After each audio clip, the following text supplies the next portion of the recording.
Headlines చూద్దాం. ప్రజాపాలనకి శ్రీకారం, సమస్యల పరిష్కారానికి సర్కారు కొత్త కార్యక్రమం. 28 నుంచి 10 రోజుల పాటు కలెక్టర్ల ఆధ్వర్యంలో గ్రామ స్థాయి సదస్సులు, విద్య, వైద్యం, రెవెన్యూ అంశాలకి ప్రాధాన్యం. 28 నుంచి రేషన్ దరఖాస్తులు, మీ సేవ ద్వారా స్వీకరణ, గ్రామ బస్తీ సభల ద్వారా కార్డుదారుల ఎంపిక. మరోమారు బదిలీలు, తొలిసారిగా ఆబ్కారీ శాఖలోనూ మార్పులు. పార్లమెంటు ఎన్నికల నేపథ్యంలో మార్గదర్శకాల జారీ. కేజ్రీవాల్కి మూడోసారి ఈడీ సమన్లు. మద్యం కేసులో జనవరి 3న ప్రశ్నించనున్నట్లు వెల్లడి. 100 ఏళ్ల అవసరాలు తీరుస్తాయి, అలాంటి కొత్త బిల్లుల్ని ఆమోదించాం. 17వ లోక్సభ భేటీల తీరుపై పార్లమెంటరీ వ్యవహారాల మంత్రి ప్రహ్లాద్ జోషి వెల్లడి. రాత్రింబవళ్లు వణుకే. రాష్ట్ర వ్యాప్తంగా పడిపోతున్న ఉష్ణోగ్రతలు. కొమరం భీం ఆసిఫాబాద్ జిల్లా గిన్నెదారిలో 6.8 డిగ్రీలు. రాష్ట్రపతి తేనీటి విందు. హాజరైన గవర్నర్, సీఎం, హైకోర్టు ప్రధాన న్యాయమూర్తి, మంత్రులు, ఎంపీలు, ఎమ్మెల్యేలు, ఎమ్మెల్సీలు, ఇతర ప్రముఖులు. ఎంపీల సస్పెన్షన్ను నిరసిస్తూ ఢిల్లీలోని జంతర్ మంతర్ వద్ద జరిగిన ఆందోళనలో పాల్గొన్న ఇండియా కూటమి నేతలు అధీర్ రంజన్ చౌదరి, సీతారాం ఏచూరి, రాహుల్ గాంధీ, మల్లికార్జున్ ఖర్గే, శరద్ పవార్, కేసీ వేణుగోపాల్, తిరుచి శివ, డి రాజా. 2024లో భాజపాను ఓడించాలి, ఇండియా కూటమి నేతల పిలుపు. ఢిల్లీలోని జంతర్ మంతర్ వద్ద ఆందోళన. హైదరాబాద్ ఇందిరా పార్క్ వద్ద ధర్నాలో పాల్గొన్న ఉప ముఖ్యమంత్రి బట్టి విక్రమార్క, సిపిఐ ఎమ్మెల్యే కూనంనేని. మత స్వేచ్ఛను కాపాడతాం, అర్హులైన పాస్టర్లు, ఇమాంలు, మౌజంలకు గౌరవ వేతనం. క్రిస్మస్ వేడుకల్లో సీఎం రేవంత్ రెడ్డి. చంద్రబాబు నివాసంలో చండీయాగం.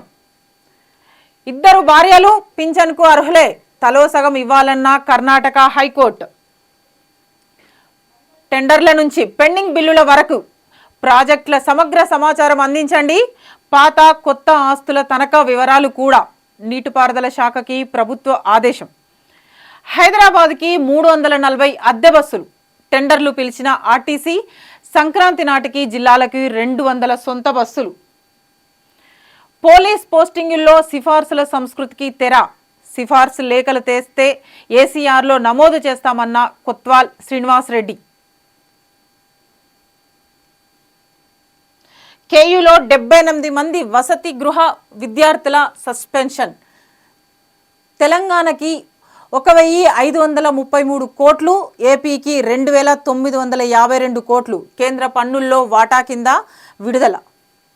స్వదేశానికి కోహ్లీ గాయంతో గైక్వాడ్ అవుట్. పద్మశ్రీ వెనక్కి, బజరంగ్ సంచలన నిర్ణయం. ప్రధానికి లేఖ. డబ్ల్యూఎఫ్ఐ అధ్యక్షుడుగా సంజయ్ ఎన్నికపై నిరసన. పట్టు బిగించిన భారత్, రాణించిన రిచా. ఆస్ట్రేలియా మహిళలతో ఏకైక టెస్ట్. మెరిసిన దీప్తి, జమీమా. ఆస్ట్రేలియాపై తొలి టెస్ట్ విజయం సాధించేందుకు భారత మహిళల జట్టు గెలుపుబాట వేసుకుంది. తొలి రోజు బౌలర్లు తక్కువ స్కోర్కే ప్రత్యర్థిని పడగొడితే మరోసారి బ్యాటింగ్ చేయాల్సిన అవసరం లేకుండా ఆడుతున్నారు బ్యాటర్లు. ఇప్పటికే 157 పరుగుల ఆధిక్యం సంపాదించిన టీమిండియాను విజయం సాధించకుండా అడ్డుకోవడం ఆస్ట్రేలియాకు దాదాపుగా అసాధ్యమే. ఫోర్బ్స్ జాబితాలో సింధు. ఒకరిది ఆరంభం, మరొకరిది పోరాటం. ఆ కుర్రాడిదేమో ఆరంభం, తొలి అడుగులే ఘనంగా వేసి అదరగొట్టాడు. ఈ ఆటగాడిదేమో పోరాటం. 8.5 ఏళ్ల కెరీర్లో తొలి శతకంతో ఆకట్టుకున్నాడు. ఆ కుర్రాడు సాయి సుదర్శన్ కాగా ఆ ఆటగాడు సంజు శాంసన్. దక్షిణాఫ్రికాతో వన్డే సిరీస్లో ఆకట్టుకున్న ఈ ఇద్దరు భారత జట్టులో సుస్థిర స్థానమే లక్ష్యంగా కొనసాగుతున్నారు. విండీస్దే T20 సిరీస్. వీడ్కోలు తర్వాత సైన్యంలో. ఐపీఎల్కు వీడ్కోలు పలికాక మహేంద్ర సింగ్ ధోని ఏం చేస్తాడు? ఈ ప్రశ్నకు భిన్నమైన సమాధానాలు రావచ్చు. మరి ధోనినే అడిగితే అతడి నుంచి కూడా స్పష్టమైన సమాధానం రాలేదు. ఏం చేస్తానో తెలియదు, కానీ సైన్యంలో ఖచ్చితంగా కొంతకాలం సేవలు అందిస్తానని అన్నాడు. టైటాన్స్ బోని. నెక్స్ట్ సినిమా వార్తలు.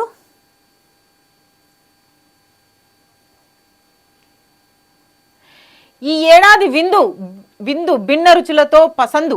వైవిధ్యమైన చిత్రాలెన్నో వెండితెరపై. చిత్రసీమ ట్రెండ్ని సృష్టించడం కంటే అనుసరించడమే ఎక్కువ. ఓ సినిమా విజయం సాధించిందంటే అలాంటి కథలే పదుల సంఖ్యలో సిద్ధమవుతుంటాయి. చిత్రసీమలో అందరి లక్ష్యం విజయమే కాబట్టి విజయవంతమైన చిత్రాల్ని ప్రయత్నాల్ని అనుసరించే ధోరణిలోనే కనిపిస్తుంటుంది. ఇలాంటి పరిణామాలతోనే కథలు పాత్రలు అప్పుడప్పుడు ఒకే మూసలో సాగుతుంటాయి. నేటి తరం సినీ రూపకర్తలు అలా మూస పద్ధతుల్లో ప్రయాణం చేయడానికి ఇష్టపడటం లేదు. నిర్మాతల్ని హీరోల్ని ఒప్పిస్తూ ధైర్యంగా కొత్త ప్రయత్నాలు చేస్తున్నారు. ట్రెండ్, కల్ట్ అనే మాటలు చిత్రసీమలో విరివిగా వినిపిస్తున్నాయంటే అదే కారణం. 2023లో తెరపైకొచ్చిన కథలు, వాటి రకాల్ని గమనిస్తే వినోదాల రుచులు ఎన్నెన్నో. ఈ నెల 24న కృష్ణవేణి వసంత మహోత్సవం. మహారాష్ట్ర సీఎంను కలిసిన రామ్ చరణ్ దంపతులు. మెరుపులెక్కువ, గెలుపు తక్కువ.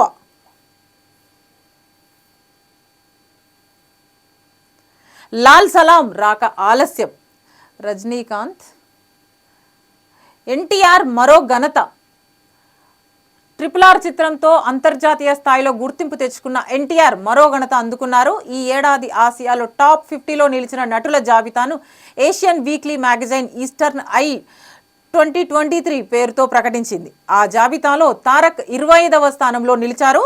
ఇలా ఈ జాబితాలో తెలుగు చిత్రసీమ నుంచి స్థానం దక్కించుకున్న ఏకైక హీరో ఎన్టీఆర్ కావడం విశేషం. ఇక ఈ జాబితాలో బాలీవుడ్ కథానాయకుడు షారుఖ్ ఖాన్ తొలి స్థానంలో నిలిచారు. ఎన్టీఆర్ ప్రస్తుతం కొరటాల శివ దర్శకత్వంలో దేవర చిత్రంలో నటిస్తున్నారు. ఈ చిత్ర గ్లిమ్స్ నూతన సంవత్సర కానుకగా ప్రేక్షకులకు ముందుకు రానున్నట్లు సమాచారం అందుతుంది.